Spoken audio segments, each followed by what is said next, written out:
Shalom saudara-saudara yang dikasihi oleh Tuhan.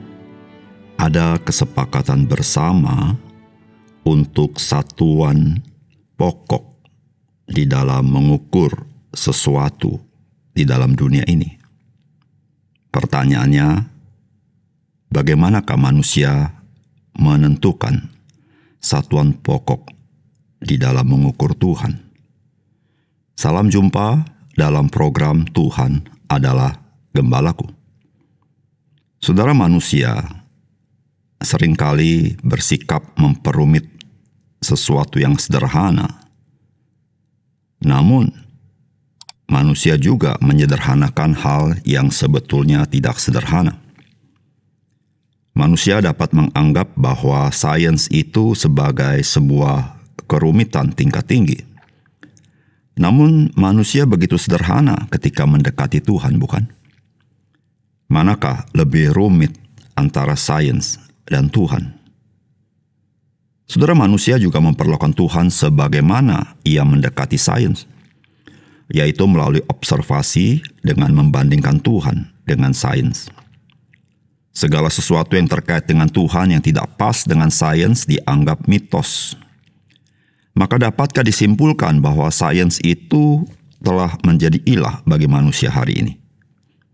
Saudara, mari kita membaca Mazmur 24. Mazmur Daud.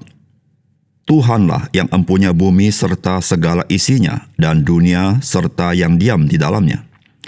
Sebab dialah yang mendasarkannya di atas lautan dan menegakkannya di atas sungai-sungai.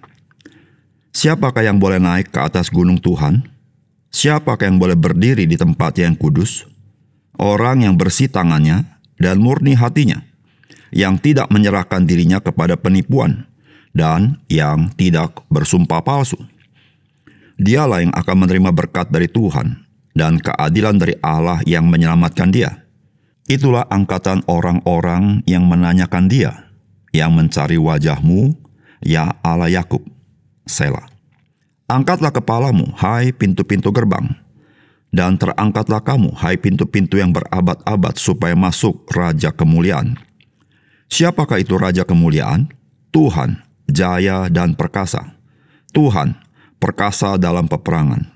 Angkatlah kepalamu, hai pintu-pintu gerbang, dan terangkatlah kamu, hai pintu-pintu yang berabad-abad, supaya masuk Raja Kemuliaan. Siapakah dia itu Raja Kemuliaan?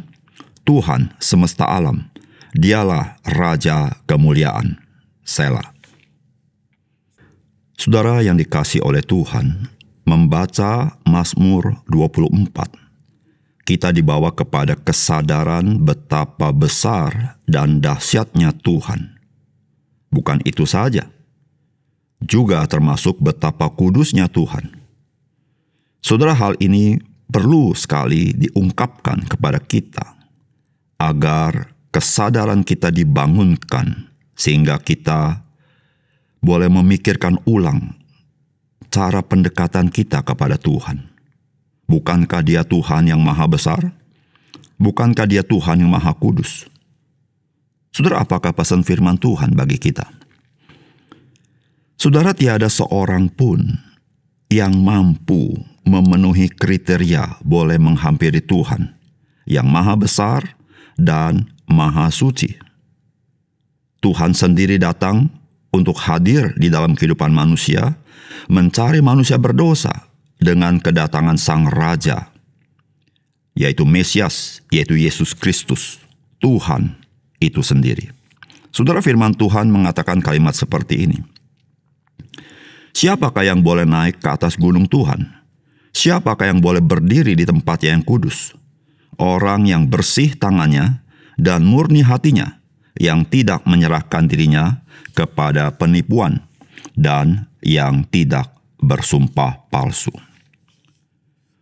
Saudara, ketika kita membaca Mazmur 24, maka Mazmur 24 memberitahukan hal yang perlu kita insyafi, bahwa segala sesuatu di dunia ini itu adalah milik Tuhan.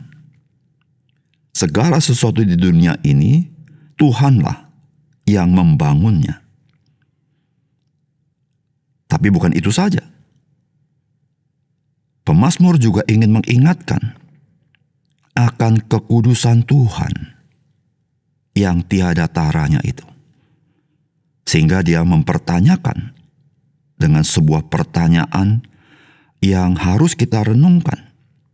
Siapakah yang boleh naik ke atas gunung Tuhan?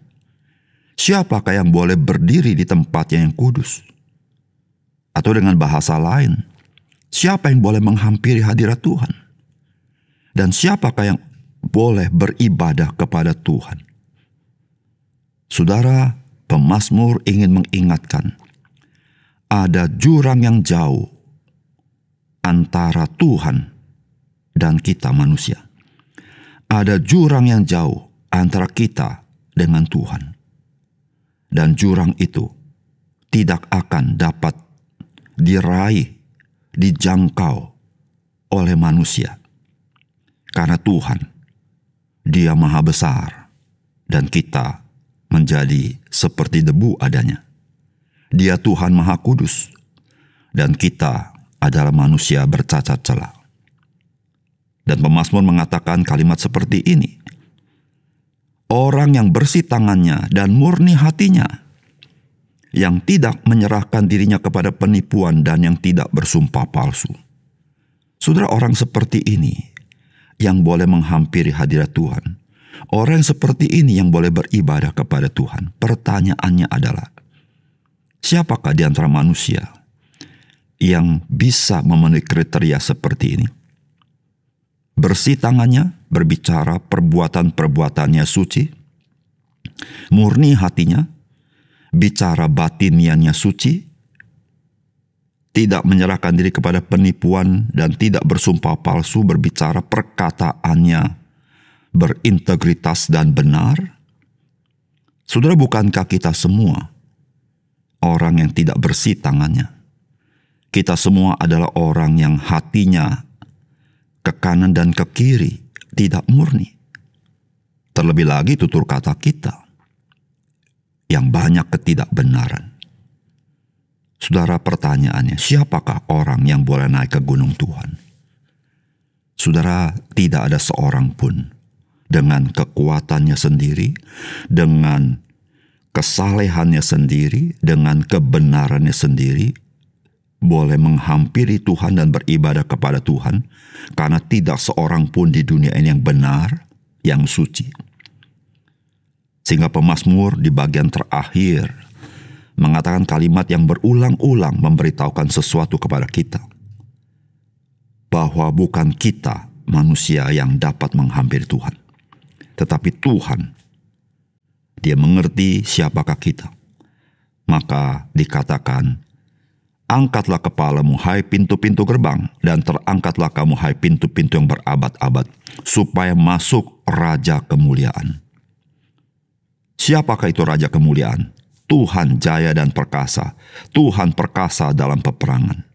Saudara, manusia tidak bisa menyeberangi jurang yang jauh itu. Baik jurang dalam kemahabesaran, baik jurang di dalam kesucian. Saudara, Raja Kemuliaan itu datang. Yang disebut Raja Kemuliaan itu adalah Mesias. Mesias adalah Tuhan sendiri yang jaya perkasa. Dia datang ke dalam dunia mencari manusia. Saudara, disitulah saudara-saudara yang kasih dalam Tuhan, bagaimana Kristus datang ke dalam dunia mencari manusia berdosa, bukan mencari manusia yang benar. Saudara, kalimat ini bukan berarti ada manusia yang benar, tetapi manusia yang merasa dirinya benar, padahal dia pun orang berdosa. Saudara kasih dalam Tuhan, itulah yang disebut dengan kasih karunia Tuhan, yaitu sesuatu yang kita tidak patut menerimanya, karena terlalu kudus dan terlalu agung. Tetapi Tuhan memberikan kepada kita dengan kedatangan Yesus Kristus, Raja Kemuliaan itu. Oleh karena itu dikatakan, angkatlah pintu-pintu gerbang itu. Terangkatlah pintu-pintu yang telah berabad-abad itu. Saudara, Kristus mengetuk pintu hati kita yang tertutup rapat itu. Dan Alkitab berkata, jikalau ada orang membukakan pintu itu, maka dia akan masuk dan akan makan bersama dengan dia. Atau dalam bahasa sehari-hari, Kristus bersekutu dengan kita di dalam batin kita. Sehingga dia yang adalah Raja Damai itu, dia memberikan damai sejahtera dalam hidup kita yang tidak dapat diberikan oleh dunia ini.